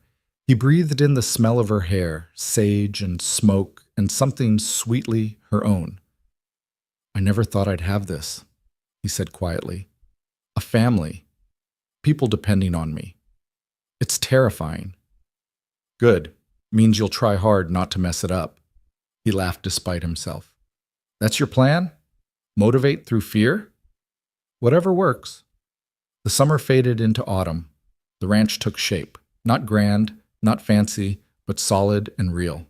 Aaron worked the land with Rachel beside him, teaching Ivy about crops and seasons and the hard work of building something lasting. Other families who'd testified at the hearing started stopping by. Hutchins and his sons helped with the harvest. Sarah Brennan brought preserves and stayed for supper, her children playing with Ivy like cousins. Margaret Chen rode over once a week to check on their progress and share news from the valley. The Wades faded from daily concern. Cyrus and Emmett were convicted and sent to the territorial prison. Thomas Wade lost his businesses, his influence, his power. He left the territory a broken man, though rumors said he was trying to rebuild his empire somewhere else. Aaron didn't care. Whatever Thomas Wade was doing, it was happening far from here. By the time the first snow fell, the house was finished. Aaron stood on the new porch, watching Ivy build a snowman with fierce concentration, while Rachel laughed at her daughter's determination. She's got your stubbornness, Aaron called. And your inability to quit when the smart move is to give up, Rachel shot back. He couldn't argue with that. That night, after Ivy was asleep in her new room, Aaron and Rachel sat by the fire. She was mending a shirt. He was oiling harness leather, domestic, ordinary, perfect. I never thanked you properly, Rachel said quietly. For what? For giving us a home. A real one. Not just a roof and walls, but a place where we belong.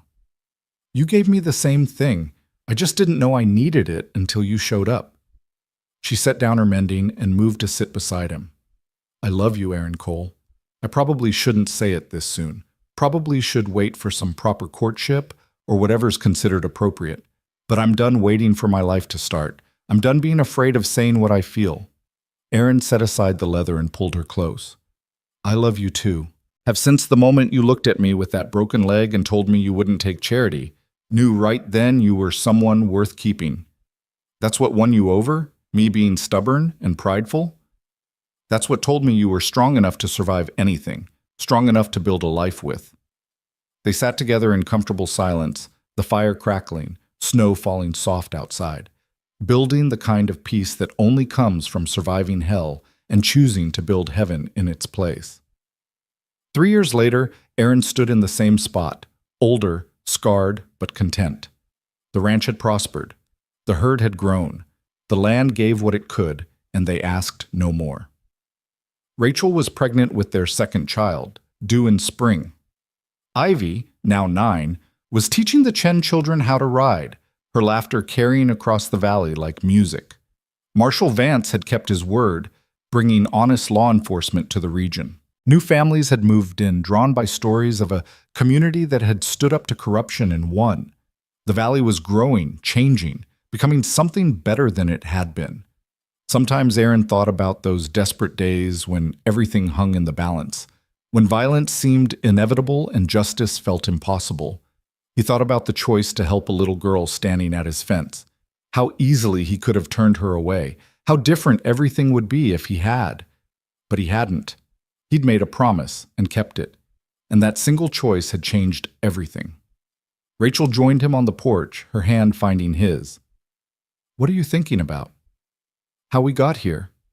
All the things that had to happen exactly right for this to work out. You mean all the things that went terribly wrong that we survived anyway? That too. Ivy ran up, breathless and excited. Papa, Mama, can we have a barn dance? Mrs. Chen said she'd bring musicians and everyone could come. Aaron looked at Rachel. She shrugged, smiling. Why not? We've got a barn now. Might as well use it. Yes! Ivy hugged them both and ran off to spread the news. Papa, Rachel said softly. She called you Papa. I noticed. How do you feel about that? Aaron thought about it, about the weight of that word, the responsibility, the promise it represented. I feel like the luckiest man in the territory. Rachel kissed him, soft and sweet and full of promise. Good answer. The barn dance happened 2 weeks later. Half the valley showed up, music filled the night. Children ran wild while adults danced and laughed and celebrated being alive in a place where they no longer had to be afraid. Aaron danced with Rachel, holding her carefully because of the baby. Then he danced with Ivy, who stood on his boots and let him guide her through the steps. She was getting too big for that, growing faster than he'd like, but she was happy, safe, loved. That was enough. That was everything. As the evening wore on and the stars came out bright and cold, Aaron looked around at the faces illuminated by lantern light. These people, his neighbors, his friends, his family, they'd all been broken by the Wades in different ways, but they'd found each other in the breaking, built something stronger from the pieces. The world was still hard, still unforgiving, still full of men who took what they wanted and hurt whoever got in their way. But the world also had people like Rachel, who kept fighting even when fighting seemed hopeless. Like Ivy, who stayed brave when everything was terrifying. Like Margaret Chen and Hutchins and Sarah Brennan and all the others who'd found courage they didn't know they had. The world had people who kept their promises, who stood up when it mattered, who chose the hard right over the easy wrong. Aaron was proud to be counted among them. The music swelled. Rachel laughed at something Margaret said. Ivy chased fireflies with the other children, her joy pure and uncomplicated. And Aaron Cole, who'd started that burning summer alone on a failing ranch with nothing but memories and regret, stood surrounded by everything he'd never dared hope for. Family, community, purpose, home. He'd made a promise to a little girl standing at his fence, and keeping that promise had given him back his life. Sometimes that's how the world worked. Sometimes doing the right thing cost everything. And sometimes, if you were lucky, it gave you everything back tenfold. The music played on into the night, and the valley, once silent with fear, rang with laughter and hope and the sound of people who'd learned that together they were stronger than anything that tried to break them.